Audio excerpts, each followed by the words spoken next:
What's up guys, it's Bryce here, and today we're going to be doing something pretty exciting. I'm going to be showing you how to make a naturalistic looking reptile hide. Let's get into it. So now what you basically need for this build is a tube of silicone, some gloves, and also some spray foam, because this is going to get messy. That's what the gloves are for, and trust me, you want the gloves. It gets really sticky and it sticks everywhere. And don't wear nice clothes when you do it. I'll probably put something different on just for the occasion. Then you'll also need one of these things. Oops. A hide or just a normal plastic box that you can cut a hole in for the hide. But this one I got from Ultimate Exotics. If you want the exact one, link will be down below. But that's what I'm going to use for this build, and I'm going to make this thing look epic. Now with the silicone, you basically want to get one that is not got any mold inhibitors in it, because that can be toxic to your reptiles. Get the aquarium safe one just to be safe. I don't have that because I have done some research and some guys have told me that it's actually perfectly safe to use the one with mold inhibitors in it, so mold doesn't grow and stuff like that.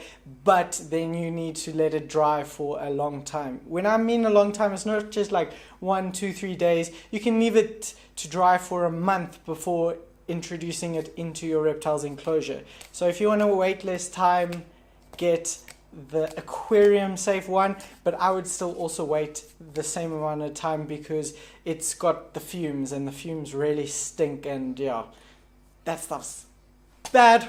Okay, Bryce, put this down.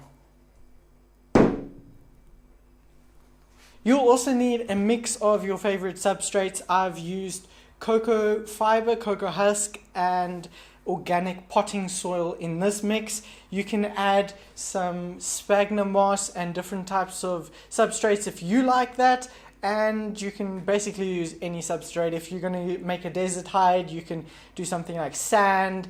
You name it, you can do it. But this is what I had available, so I chose this. Okay, so let's take our hide or our plastic container that we have cut a hole in for the snake, and let's get our gloves on.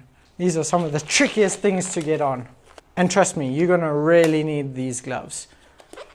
Unless you're like some super clean person who manages to never mess up. Wearing these gloves feels so weird. Okay, so now that your gloves are on, you gotta get your spray foam ready and shake it as much as it says on the back of the bottle. In my case, they say 20 times. Okay, so I did a bunch more than 20 times, just to play it safe. Ugh. And now we get ready to spray. Okay, and now basically you want to spray around the whole outside of the tub so it gives a lot of nice definition. Don't go all in one line or whatever. You want to mix it up a bit because you want it to look as natural as possible. Also, this is going to be messy, so make sure you do it on a surface that you're okay with getting the spray foam on, and it may never come off. Okay, so I'm holding this thing upside down and we got to get ready to spray. Okay, so on the back of the instructions on my thing, it says moisten the surface that you're going to apply it to, so make sure you read the instructions.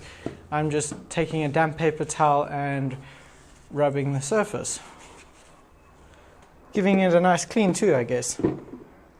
Okay, so let's start applying. Don't put too much, as this stuff comes out really quickly.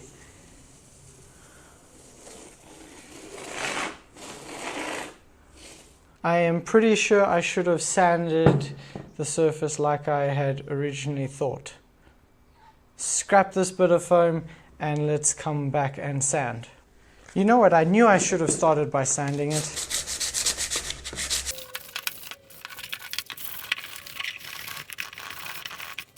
I guess now I can do it. I don't have much more paper towel to wipe it, but never mind, let's just do it.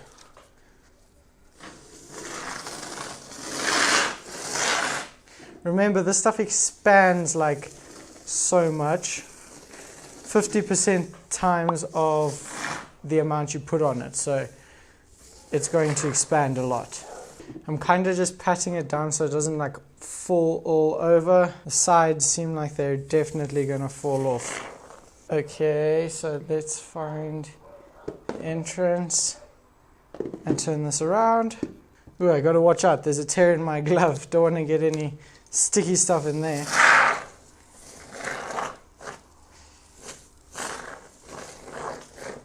Okay, so make sure you really do this well. What I mean by this is the sanding, otherwise it's not going to stick to just any surface. It's probably going to get stuck onto the bottom of the table right now. Okay, I'm going to make some extra bumps and irregularities in the hide so there's a different amount of raise. Okay, that's perfect. Now let's wait for it to dry. Okay, so it's time to start carving. It's completely dry. It's late at night. I've been grinding all day. I'm kind of sick, but I'm doing this for you guys. I'm super stoked. Let's get to it. Okay, so I'm going to start here where the snake enters the hide and just kind of create what you feel is the best thing to create and kind of make it look natural with weird rock shapes, and there's no right or wrong, so just cut away. You don't have to cut away much, cut away as little as possible, and then you can keep cutting away more if you feel to. Make some rounded edges, some sharp edges. You play around with it, see what works best for you.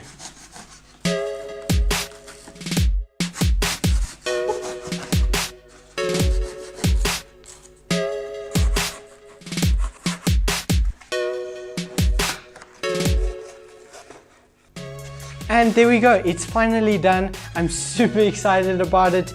Now let's get some silicone on it and make this look more naturalistic, because now we've carved it out and that's looking all hot and juicy. Well, so guys, I'm back, finished carving. Now we've got to put the silicone over and put the substrate on. So let's first try and see if I can actually get these gloves on this time without breaking them. Okay, there we go. There's one glove, and glove number 2. Which way does this go? There we go. I'm a doctor now. So it's a pretty cool looking hide with all these little crevices in that could be rocks.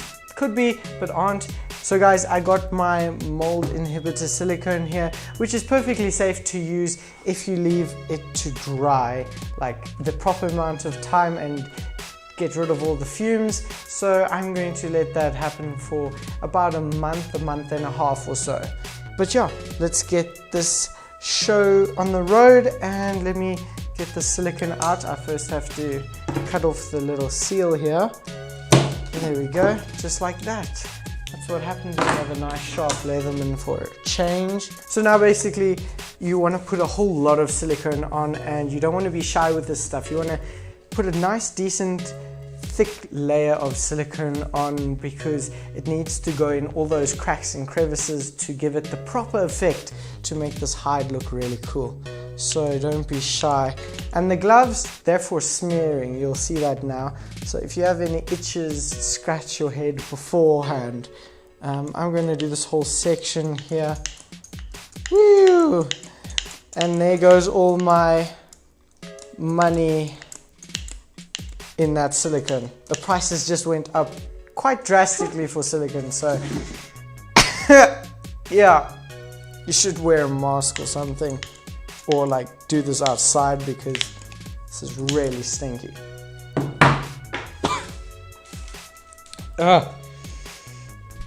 Okay, I can do this. I'm going to try to take only my one hand to smear and get the silicone in all those little cracks and crevices, because that's going to be the thing that sells the effect of making this look like a naturalistic hide. It doesn't have to be super thick, but make sure every little inch is covered in silicone. This feels so weird, I must be honest. In the long run, this isn't really the cheapest option for a hide, but you can make a whole lot of them when you buy the spray foam, because the spray foam can definitely do a lot more than one hide. So it's pretty expensive to do this, but it also actually looks really nice and is worth the cost if you've got the money. So I'm using a clear silicone. You are welcome to use any silicone that is a different color, but make sure it's not an acrylic. The acrylics don't really work. The smell is absolutely terrible, guys, and it is really a whole lot worse with heat. So when heat is added in the reptile's enclosure, those fumes go off and make it really stink and can be toxic to your animals. So that's why it's very, very important to leave it with the proper amount of drying time. Okay, so this half seems to be nice and thoroughly done. Next step is to take your substrate. Let me move that around.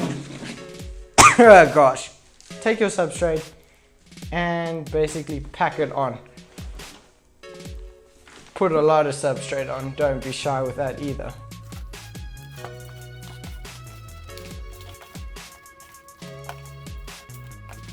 Okay, so let's put the last bit of silicone on this edge now and smear that up.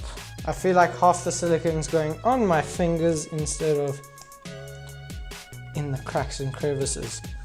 Got very gluey fingers. Okay, so now that is almost, there we go. That is officially complete. So when it dries up, you're probably going to have to put a whole lot more on it, because only then you'll see the spots that you missed.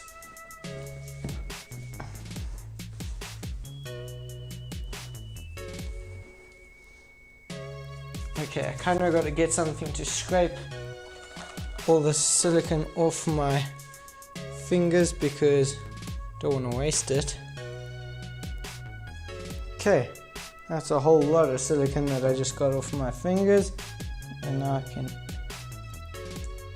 baste it there all nicely. Going to lift this up. Okay, and here we go. Just pack it on everywhere.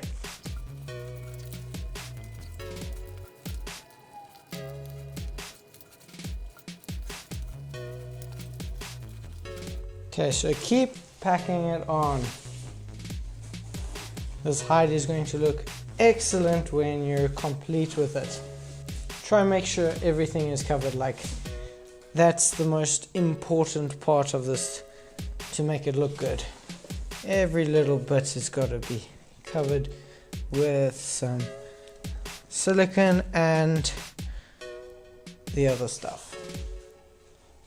Substrate. Okay guys, that's it. I didn't finish the second tube obviously, but I did finish the first tube. I might need to open the new one if there's some touches up to do when it's drying, but basically let it dry for 24 hours or so before you tip all the substrate off. So give it a nice amount of time to dry, and that's it. Now we wait. Okay, so it's the next day. Let's tip this and see how it looks. Woo! Give it a nice shake off. Wow. Still stinks of silicone, but check at that. That looks absolutely epic. There's quite a few spots that need to be touched up, like you can see around the bottom here. But there we go. That is a beautiful naturalistic looking hide that you can make yourself, and it's pretty inexpensive and super awesome. I like it a lot. As you can see, it's got that nice naturalistic cave looking thing for the snake to hide under, and then yeah, that just looks epic. There's a few spots that I need to touch up on, but that's gonna be okay. As you can see, it kind of looks pretty natural with all these little definitions that we've created by carving out the foam. So cool. Looks really, really awesome. I just hope the snakes decide to not go to the bathroom on it. That's going to probably be one of the biggest issues, and that's probably why you should also try grout it, because that'll give it a different aesthetic, but also it'll be a lot easier to clean if the snake decides to put some urine on there, because you know snakes like to do that. But I'm sure I'll be able to scrub it off. That's really awesome. I love it.